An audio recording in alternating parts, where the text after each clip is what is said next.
Yeah, I thought Saturday was one of the better practices that I'd seen since I'd been here from a physicality and effort and everything that way. I thought today was right there with it. That was good. Competition at the end. Defense got to make a play. They didn't make plays, and so they had to pay the price for it. And that's part of it. And so everybody had agreed on that. I have a leadership group that I talk to and work with, and that's the punishment. So don't win, everybody suffers, and that's what happened for the defense on that. They didn't win, everybody suffered, and that's part of it. So good day, and answer any questions. Like we saw out there, is the offense way ahead of the defense to be like we expect because of so many returners? Well, yeah, I think that there is, there's a in typical fashion, you would say that's normally not the case, right? In this fashion, it should be the case. The offense is doing, their terminology, even though there's some things that we've added and changed and all that, their terminology just carries right through, and you have a lot of returning players, starting with quarterback, and you have a skilled group of receivers, and you have an interior three in the O-line that's played a lot of football. Defensively, there's a lot of new, and so it's going to, at times there's going to be some things there, and that's why, in defensively, we've got to rely on physicality and that type of stuff. And, look, we'll be all right. But it's also a building process on that side of the ball because, you have a lot of guys that are hearing a foreign language for the first time. So I'm encouraged by a lot of things. I saw some good plays too defensively today, but I also think offensively there's a lot of markers of what I want. We weren't even in the realm of physical in the perimeter a year ago, and we are right now. I see us. We're blocking. We're getting bodies on people, and I don't care right now if we sometimes get outside the frame and all that stuff. That's part of it. As a defensive player, don't ever complain about being held and do anything that way. And offensively, we got to do a good job keeping our hands in and working our feet and all that. But I see a lot of good effort of getting bodies on bodies in the perimeter, and that's encouraging. How's Sawvel doing? Like he went down. Yeah, we'll find out more over the next 12 hours on stuff. But the preliminary was that maybe it was a little bit more of the scare than it was anything serious. And so that would be the hope. But these next, 12, 18 hours kind of give us a path of whether it's just we rehab him for a short period of time and he'll be fine, or whether there's an MRI and there's more to it. The stability of it, from what I was told, seemed okay. So. Yeah, along those lines of the perimeter, when Jackson's out there, I know he's not out there today, but when he's out there, is he a guy that you see in the run game as Jackson Holman? Yeah, he was out there today. I think I was just joking with him for a while about it. No, he works. He'll fight you. Nanke will fight, out there. That's just good. The tight ends are doing a good job. Jalen Sargent's always been a pretty good blocker. So, there's just it's unacceptable to not get a block in the perimeter. And so that's what it's unacceptable to not get off of a block. And one thing that I thought a year ago, we weren't good enough at getting off blocks in the perimeter, and I didn't think we were good enough at blocking in the perimeter.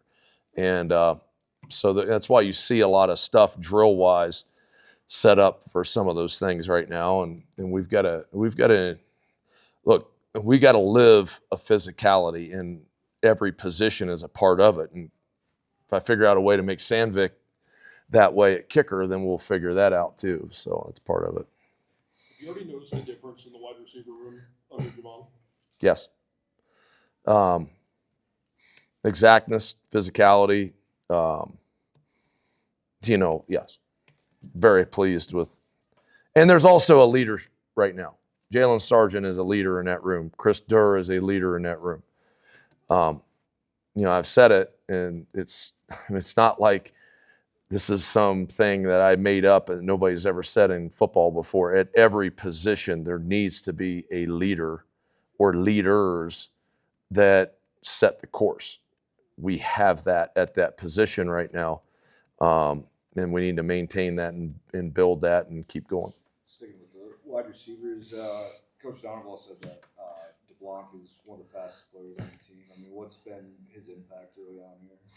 Yeah, I mean, I think he's learning right now. I think he can play faster than what he's playing right now on certain things. But I think there's a high expectation for what he will be. I mean, he's mature, he cares, he's physically ready to compete.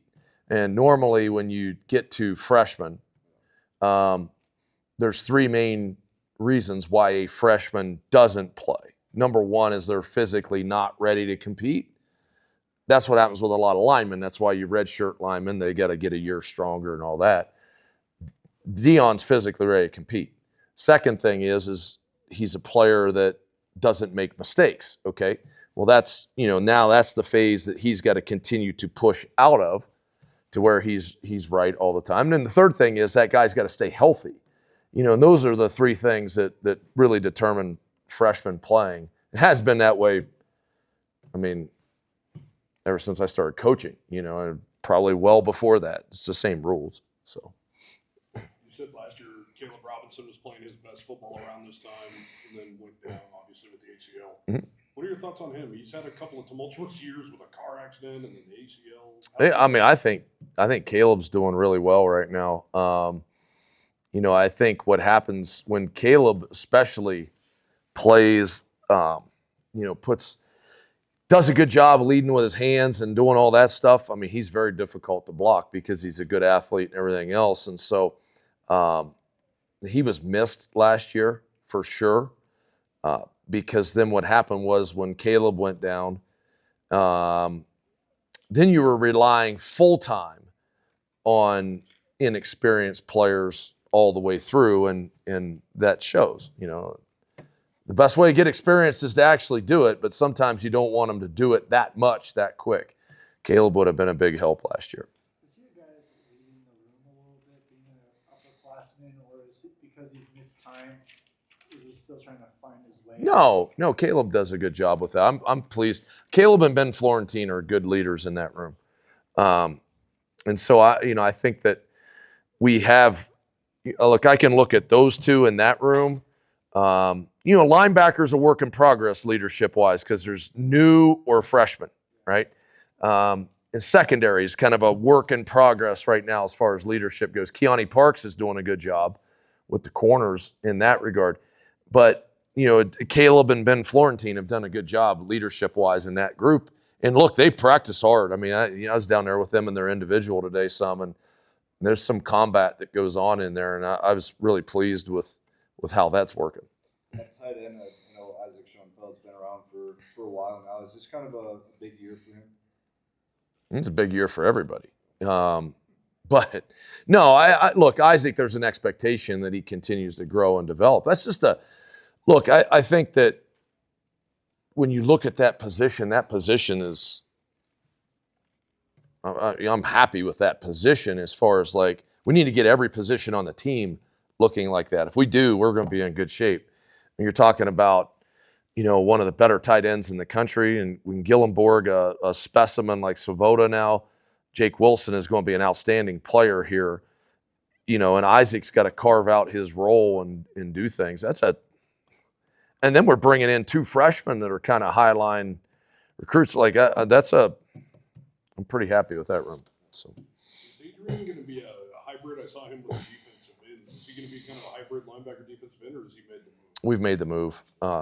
He's made the move to defensive end. I think it fit. That he was a good player in high school, playing primarily defensive end, and we thought the skill set might translate.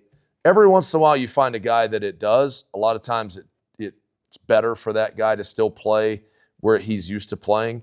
And we just felt like that we needed to make that move and that transition. He'll get a lot of reps right now. He's still, kind of figuring it all out. But I have confidence in him. He's come a long way in a year, and I'm really pleased with where he's at. Jalen Bean's a receiver that's been here for a while, and he offers some size that maybe you lack a little bit. Talk to me a little bit about what he's shown for you. Yeah, I mean, there's a consistency level that is the frontier of what I want to see for him. He's one that, like his reaction to coaching and his reaction to leadership in the room is really good. Okay. He's matured quite a bit from when he first got here. He's been here a little over a calendar year now.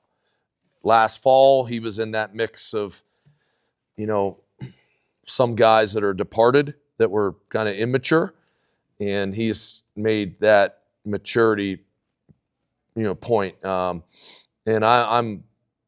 he had a really good day the other day, and I thought he did some solid things today. The big thing that I tell him every day, I asked him today. I was just kind of joking with him. I see him. I was like, okay, who's going to show up today? Is it going to be the guy on Saturday? Is it going to be anything else? And he did a nice job. So he could be a big help for us. That's a big body who does a very good job at reception point. That could become a weapon, in the sense that there's a guy that's 6'4" that can move around pretty good and is good at reception point. A year ago, you would have had to put the coach to player in his helmet to get him lined up and everything else. And so that he's made a big stride that way. And so that's the reason that you say, well, why didn't we see him a year ago? Well, that's why. Okay. And so it's a big part of it. What's been your first impression of Justin Taylor at safety? Yeah, I mean, look, he works his ass off, which I appreciate, and I think that anytime that he's got skills, he'll be fine. I think transitioning to, look, these guys, it changes things when you get them out there, and it's like they're learning for the first time of what everything is. Well, it's a motion reaction. It's not just lining up and playing football. All of a sudden, now this guy moves. Your world changes as a defensive back. Well, he's got to figure out how the world changes in this defense and everything that way. But no, Justin Taylor will be fine. He's a smart guy. He works hard. He cares deeply, loves it here. He's at the right UW now, and so it's a good thing. You happy with kickers? Yeah, I am. I think, look, I've always had confidence in Eric Sandvik. And I've tried twice now, and I got to figure out some other stuff. Maybe I'll do like what Coach Bowl, I saw him do one time, throw some coffee at the kicker while he was ready to kick and all that. And I don't drink coffee, so I'd have to get something from somebody else that way. But that's twice now I brought the team out. All around him, he's had to drill a kick. Today was a 52-yarder. And it was like, okay, he misses it. Everybody's got up downs, and he gets to watch him, right? He's drilled it twice. So look, you kind of figure out as many ways to put pressure on a guy as you can. And so we'll figure out a new way to do it. Maybe get everybody. We'll figure out something. But right now, I'm really happy with where Eric is. He's come a long way. He works hard, and John Hoyland is working with him on things too, and I think that that's it's been really good. I'm surprised you're not scaring him in that Bill Belichick sweatshirt. They put this in my locker. I kind of liked it, so I wanted to wear it today. So this might become my new thing or something like that. So When you're in